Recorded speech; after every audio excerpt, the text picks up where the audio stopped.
Trump is sending thousands of military people to the southern border to meet the migrant caravan, or caravans, plural. He says those people, they're not getting into the country. Roll tape. We have millions of people coming in. They're applying. They're coming in legally. We have a very strong border. I called up the military. This caravan is not, they're wasting their time. They are not coming into the country. What's the military going to be? What happens is they would catch and release. We're catching. We're not releasing. So if they want to come over, but we're not even doing that. We're not letting them into this country. All right, joining us now is James Carafano with the Heritage Foundation. There is risk here with troops on the border. I realize that not all of them are going to be carrying, weapons, heavy-duty weapons, but there is risk of a physical, actual confrontation in which somebody fires a gun. That's a risk, isn't it?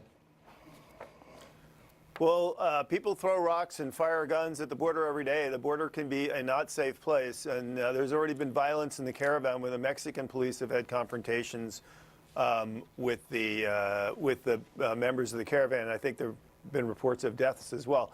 But remember, that's not the purpose of why the military is being sent to the border. They're not there to provide physical security. They're there to back up the Border Patrol so the Border Patrol and the agents at the border crossing points can do their job. I think the caravan people, or whomsoever is with them, could be very provocative.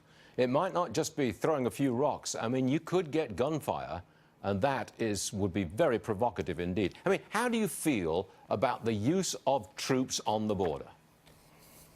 Well, first of all, this is not an unprecedented at all. Obama sent troops to the border. Trump sent troops to the border. One of the missions that NORTHCOM has, that's the U.S. military command that's responsible for North America, is to help deal with crisis migrant issues. So it's not unprecedented and it's not unusual. If there is a public safety or a deadly force incident at the border, likely the people that are going to respond to that are law enforcement and the Border Patrol. It's not going to be the U.S. military. The president's laid down a red line, and the red line is the border. You can't cross. That's pretty emphatic, isn't it? Yeah, but the law here is pretty clear. I mean, we've deployed the military at the border before. What they do is pretty clear cut. The legal responsibilities that the federal government has at the border are not new.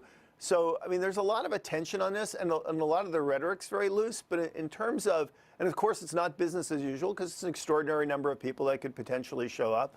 But this is not unusual. And remember, they're not there yet. I mean, by some estimates, they're several weeks away. So the U.S. military deploy, they'll have time to train, they'll have time to establish coordination, everything. So this is not rushing a bunch of people to prevent people from scaling the wall. Okay, we got it. James Carafano, thanks for joining us. We'll be in touch soon. Thank you, sir. Check that market.